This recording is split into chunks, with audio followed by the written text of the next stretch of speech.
আমার বাপ স্রোতের মতো আমরা আমাদের সন্তানদেরকে ভাষায় দিলাম।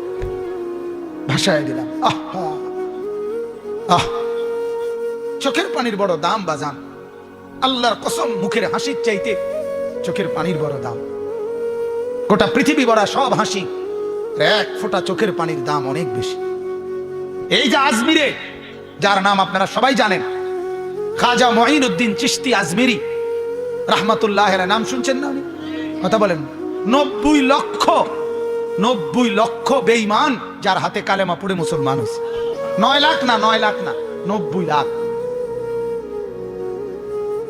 এই বড় পীর, আরে এই খাজা মঈনুদ্দিন চিশতি রাহমাতুল্লাহ আলাইহি, উনি একদিন 15 দিন সফর করে এসে ওনার মাকে বলছিলেন, মা, এই 15 দিনে আপনার সন্তান, আমি আল্লাহর দিকে মানুষকে দাওয়াত দিতে গিয়া মা, প্রায় 7 লাখ মানুষ আমার হাতে কালেমা পড়ছে মা। তখন কিতাবে আছে, আমি নিজে কিতাবে, উর্দু কিতাবে পড়ছি।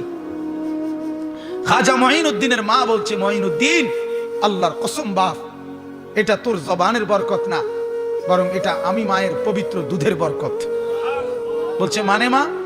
বাপ, আমি 2 বছর তোকে দুধ খাওয়াইছি। আল্লাহর কসম, এই 2 বছর দুধ খাওয়াইয়া কোনো দিন বিনা অজুতে তোকে এক ঢোক দুধ খাওয়াই নেই। আমার পবিত্র দুধের বরকতে আল্লাহ তাআলা তোর জবানে বরকত দিছে, যার কারণে তোর হাতে মানুষ কালেমা পড়ছে। মা, আজ কোথায় আমাদের সেই মারা? কোথায় সেই মারা? এই বেনামাজি সন্তানের মা পরিচয় দেয় কেমনে? এই বেহায়া সন্তানের মা পরিচয় দেয় কেমনে? এই জন্য আমি দিবানিশি বলি বাজার, যে ঘরে ছেলে নামাজ পড়ে না, মেয়ে নামাজ পড়ে না, বিবি নামাজ পড়ে না, আহা, আল্লাহর কসম, উচিত ছিল ওই ঘরের বাপ মা শিক্ষেরা কান্দা,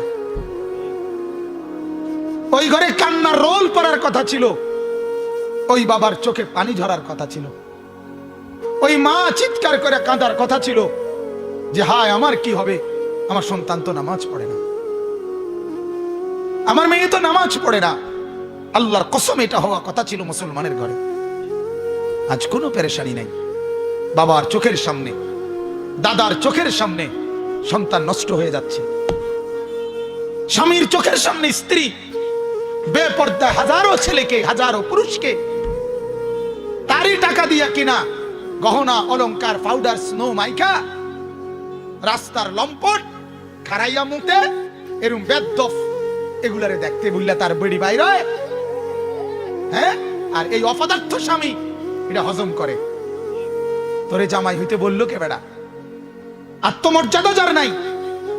হযরত সাদ ইবনে আবি ওয়াক্কাস, একজন সাহাবী রাদিয়াল্লাহু তাআলা আনহু, একদিন বলছিলেন যে আল্লাহর কসম, আমি যদি কোনোদিন 1 মিনিটের জন্য দেখি আমার বিবিকে কোনো ভিন পুরুষের সাথে অন্যায় অবৈধ কোনো কথা বলে, আমি সাথে সাথে তার গর্দান ফেলে দেব। আল্লাহর নবী সাল্লাল্লাহু আলাইহি সাল্লামের হাদিসে আছে, নবীজি শুনে এই কথা বললেন, সাদ, তোমার আত্মমর্যাদা যদি এরকম হয়, আমি মুহাম্মদের আত্মমর্যাদা তার চাইতে বেশি। এরপরে বললেন, সাদ, আমার মাওলার আত্মমর্যাদা আরো বেশি। আমার আল্লাহ এমন অশ্লীল, এমন বেহায়াকে 1 বিন্দু রহম করবে না, 1 বিন্দু ছাড় দিবে না। যুবক, প্রতিটা নজরের হিসাব তোমাকে দিতে হবে। ভাত খানার নাম জিন্দিগি মনে করো না। হ্যাঁ, সারাদিনে ভাত কতটি খাও আর টুটু টুটু করে ঘুরো, অসুবিধা কি? হ্যাঁ, এটারই জিন্দিগি ভেবো না। জীবন মানে মোবাইল একটা, জীবন মানে একটা মোটরসাইকেল, হ্যাঁ, জীবন মানে সিবা ফ্যান, জিন্দিগি মানে এই মাথা চুল এগুলারে শয়তানের মতো কাটা, এগুলো জীবন কয়, এগুলারে জিন্দিগি বলে? বলেন পৃথিবীর কোন বইয়ে এগুলারে মানুষের জীবন বলে? মোটরসাইকেল, মোবাইল, সিবা ফ্যান, টুটু করে ঘুরে, রাস্তার পাশে মেয়ে হাঁটে, তুমি পিছে পিছে সামারের মতো, হ্যাঁ, ছাগলের মতো তুমি পিছে পিছে হাঁটো, অপদার্থ কোথাকার। এটা কোনো জিন্দিগি হইল?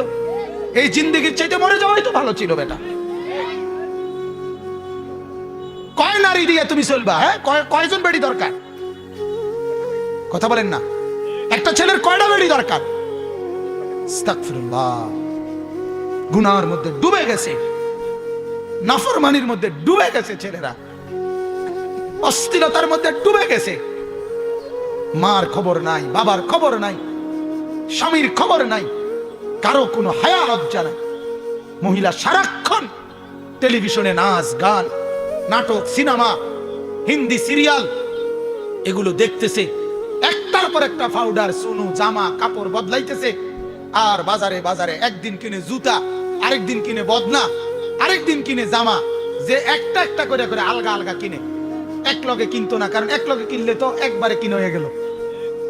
এক দোকান থেকে কোনো খরচা করে না, এক দোকান থেকে খরচা করলে 1 ঘন্টা লাগাইয়া যে পাউডার তৈরি লেগেছে, এটা যদি কমপক্ষে 30টা দোকানে না দেখাইতে পারে তো খরচা উঠাইয়ে না।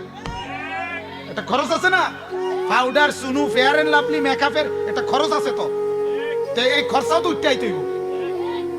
হ্যাঁ, বলেন নাউজুবিল্লাহ, বলেন নাউজুবিল্লাহ। আমার মাকে জিজ্ঞেস করেন, আপনার মেয়েকে জিজ্ঞেস করেন, কারে দেখাও? তোরে যারা দেখে ওরা তো দুশ্চরিত্র, লম্পট, আরে মুদ্দা ফানি লয় না, দুর্গন্ধওয়ালা যাদের ফ্যান, এরম অসভ্য, এতে দেখতে লাভটা কিটা? কথা বলেন না কেন? কোন ভালো মানুষ দেখে? কোন নামাজি লোক দেখে কোনদিন? কথা বলেন। কোন বেহায়া নারীকে কোন নামাজি দেখে কোনদিন?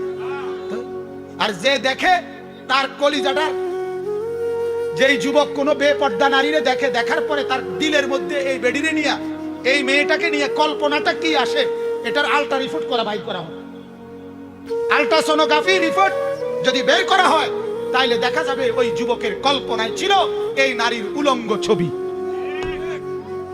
উপভোগের কল্পনা ছাড়া, জিনা ব্যভিচারের কল্পনা ছাড়া আর কিছু ভাবছিল? এটাই তো রিপোর্ট আইবে, ঠিক কি না বলেন?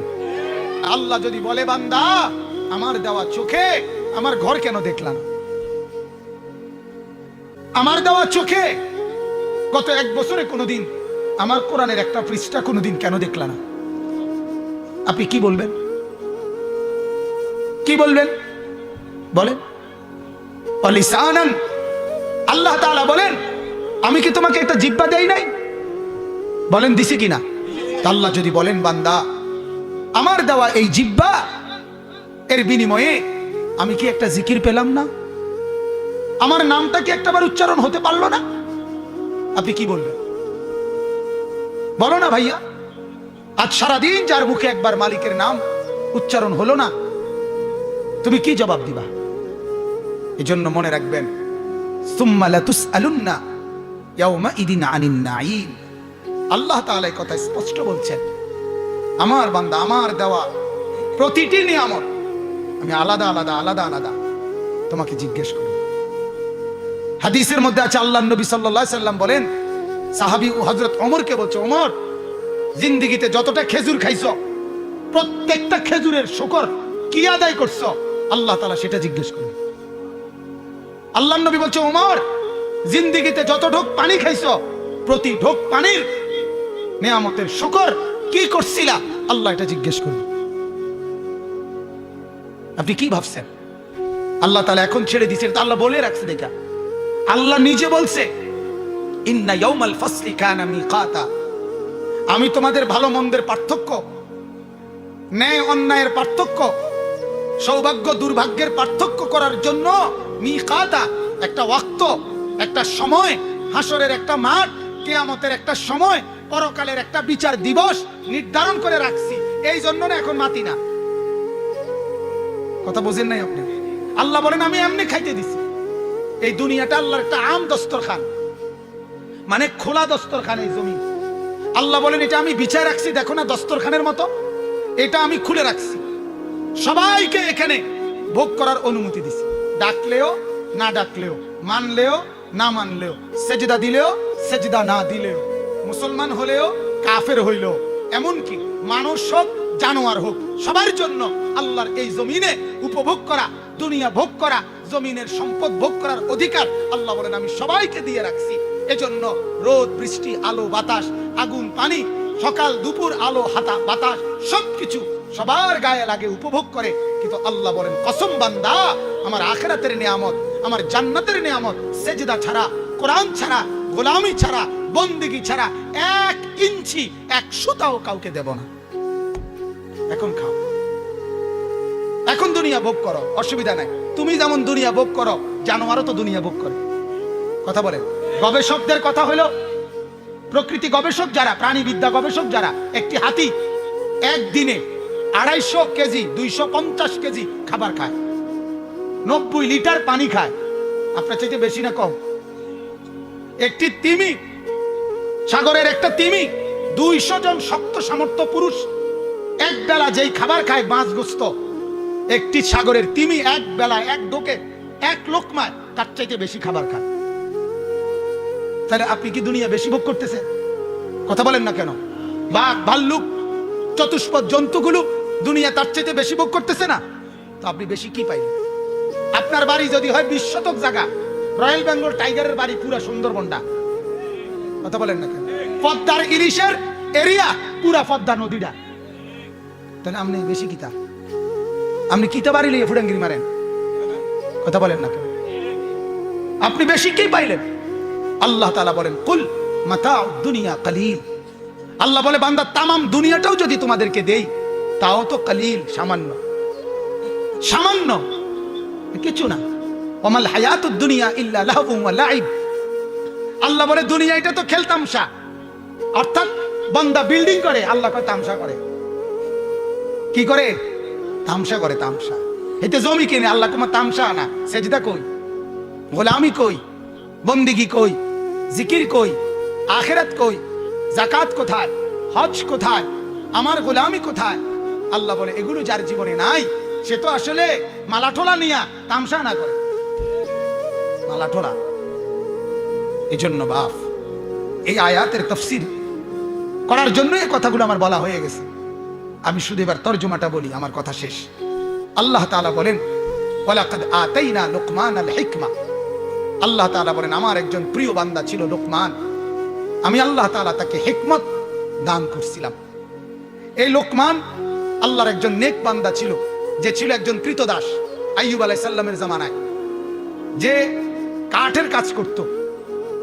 আল্লাহ তাআলা বলে, কিন্তু কৃতদাস হওয়ার পরেও, কাঠের কাজ করার পরেও আমার বন্দিগি পুরাপুরি করত, এবং আমার এক বিন্দু নাফরমানি কখনো করে নাই। যেন আমি খুশি হয়ে একদিন রাত গভীরে ফেরেশতার মাধ্যমে, তাফসীর ইবনে কাসিরের মধ্যে আছে, আল্লাহ তাআলা তাকে আল্লাহর শ্রেষ্ঠ নেয়ামত হিকমত, এটা আল্লাহ বলেন আমি তাকে দান করলাম।